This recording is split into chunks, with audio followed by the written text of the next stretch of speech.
അസ്സലാമു അലൈക്കും. എൻ്റെ പേര് ഷെൻസ.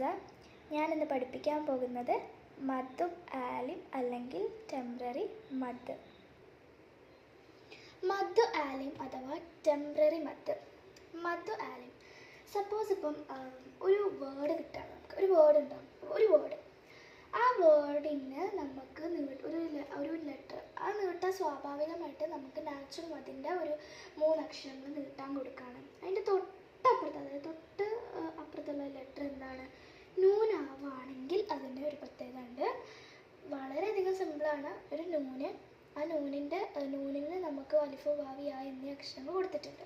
അതിൻ്റെ അപ്പുറത്തെ ലെറ്റർ നൂനാവുകയാണെങ്കിൽ നമുക്ക് വേണമെങ്കിൽ 2 ഹർക്കത്താക്കി നീട്ടാം, 4 ഹർക്കത്താക്കി നീട്ടാം, അല്ലെങ്കിൽ 6 ഹർക്കത്താക്കി നീട്ടാം. അതിന് എക്സാമ്പിളായിട്ട് അൽ മുഅ്മിനൂന എന്നുള്ളതിൻ്റെ കേസ് എടുക്കാം. അപ്പം അൽ മുഅ്മിനൂന ഇവിടെ നോർമലായിട്ടുള്ള നാ, അതായത് നാ വിത്ത് ഫതഹ ഉള്ള ഒരു നാ ആണ് ഉള്ളത്. പക്ഷേ ഇവിടെ നമ്മുടെ എന്തുണ്ട്, ഹർക്കത്ത്, അതായത് നമ്മുടെ നീട്ടാനുള്ള അക്ഷരം വന്നു. അപ്പം നമ്മൾ എന്ത് ചെയ്യണം, അൽ മുഅ്മിനൂന. ഇത് നമുക്ക് വേണമെങ്കിൽ 2 ഹർക്കത്താക്കി നീട്ടാം, 4 ഹർക്കത്താക്കി നീട്ടാം, 6 ഹർക്കത്താക്കി, അതൊക്കെ നമ്മുടെ ഇഷ്ടം പോലെ. പക്ഷേ ഇത് അത്രയ്ക്ക് കമ്പൽസറി അല്ല, അതായത് അത്ര നിർബന്ധമല്ല.